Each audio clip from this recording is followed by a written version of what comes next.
यह कहानी जातक कथाओं से ली गई है। जातक कथाओं में गौतम बुद्ध के पूर्व जन्मों का विवरण है।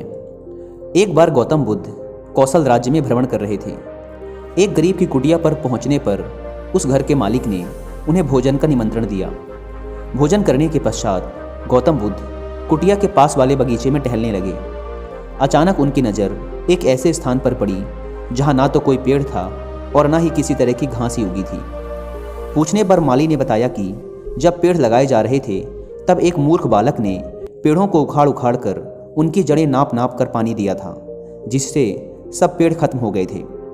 गौतम बुद्ध ने हंसते हुए कहा, मूर्ख लड़के ने पहली बार ही बाग नहीं उजाड़ा, इसने पूर्व जन्म में भी ऐसा ही किया था।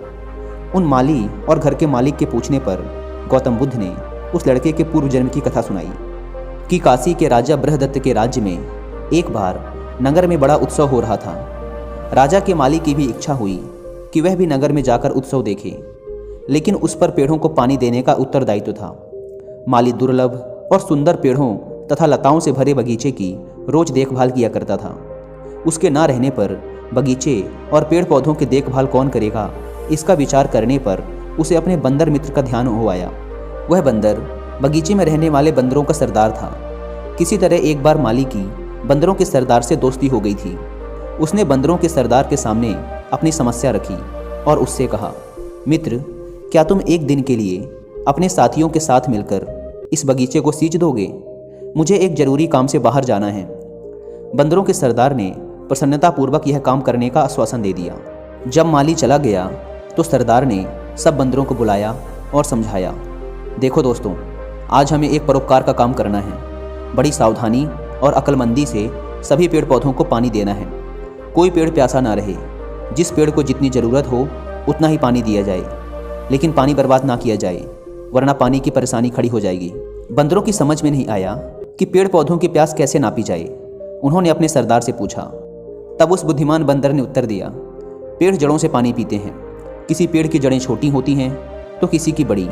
अतः तुम लोग ऐसा करो कि प्रत्येक पौधों और लताओं को उखाड़ उखाड़ कर उनकी जड़ों की गहराई को देख लो। जिसकी जड़ जितनी गहरी हो उसे उतना ही पानी दो। सरदार का आदेश पाकर बंदर बर्तन ले लेकर सिंचाई करने लगे। अब बंदर तो बंदर ही ठहरे। उन्होंने प्रत्येक पौधों को पहले उखाड़ कर उसकी जड़ें नापी और फिर उसे लगाकर उसी हिसाब से उसमें पानी डाला। जल्द ही उन्होंने सारे छोटे छोटे पेड़ पौधों और लताएं उखाड़ डाली।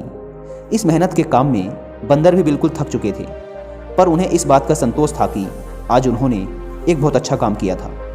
दूसरे दिन जब माली लौटकर आया और सारे बगीचे का विनाश देखा तो सिर पीटकर गहरी सांस छोड़ते हुए कहा कि किसी ने सच ही कहा है, मूर्ख दोस्त से समझदार दुश्मन ज़्यादा अच्छा। अकुशल और मूर्ख का उपकार भरा काम भी दुखी देता है।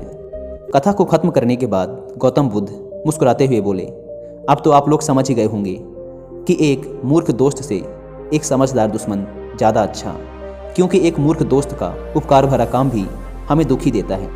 गौतम बुद्ध ने आगे कहा, इस संसार रूपी बगीचे को भी एक अच्छा जीवन जीने लायक स्थान बनाने के लिए अनगढ़ और मूर्ख व्यक्तियों की नहीं, बल्कि श्रेष्ठ चिंतन से युक्त व्यक्तित्व की ही ज़्यादा आवश्यकता है।